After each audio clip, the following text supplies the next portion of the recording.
C'est là où l'invisible est important et où le spirituel a cru, enfin, croit nous apporter cet invisible en parlant des informations qu'on canalise à l'extérieur. Mais il ne s'agit pas d'entendre des voix ou de voir des esprits, c'est pas ça l'information de l'invisible. C'est l'information qui nous offre des potentiels énergétiques insoupçonnés. Donc c'est rigolo parce que parfois en séance, quand je me connecte à la personne qui vient me consulter, j'ai des informations, des choses qui m'arrivent. Alors très généralement, je délivre ces informations. Évidemment, je sais que ces informations, d'abord, elles m'arrivent avec mes filtres, donc j'essaie d'être assez vigilante aux mots que je vais positionner sur le message que je vais faire passer au consultant ou à la consultante. Mais il n'empêche que ces informations, elles lui appartiennent.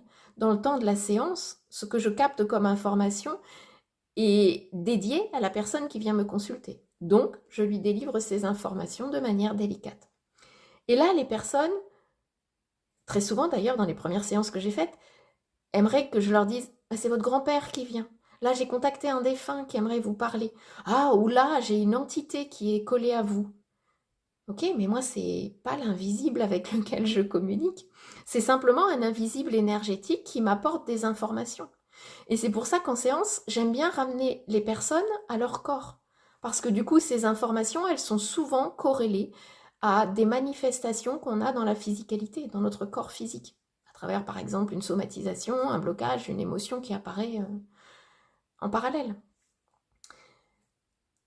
Donc, j'aimerais vraiment, dans cette vidéo, faire passer le message selon lequel l'énergie, qui à proprement parler est invisible, embarque avec elle un flot informationnel, et c'est la réconciliation justement du visible que nous sommes avec l'invisible dans lequel nous baignons qui fait que nous formons un tout. Mais ça ne veut pas dire un tout en nous-mêmes, ni un tout tous ensemble. Ça veut dire un tout du vivant. Le vivant n'existe pas sans cette énergie ou sans cette information invisible, et en même temps, l'information invisible à l'état latente d'un point de vue énergétique n'a pas de raison d'exister. Elle existe par sa manifestation dans le vivant. C'est ça qui forme un tout, le visible et l'invisible. Et c'est là toute la magie du vivant. L'unité, elle va s'exprimer euh, dans la réconciliation des informations environnementales avec les informations manifestées que nous sommes en fait.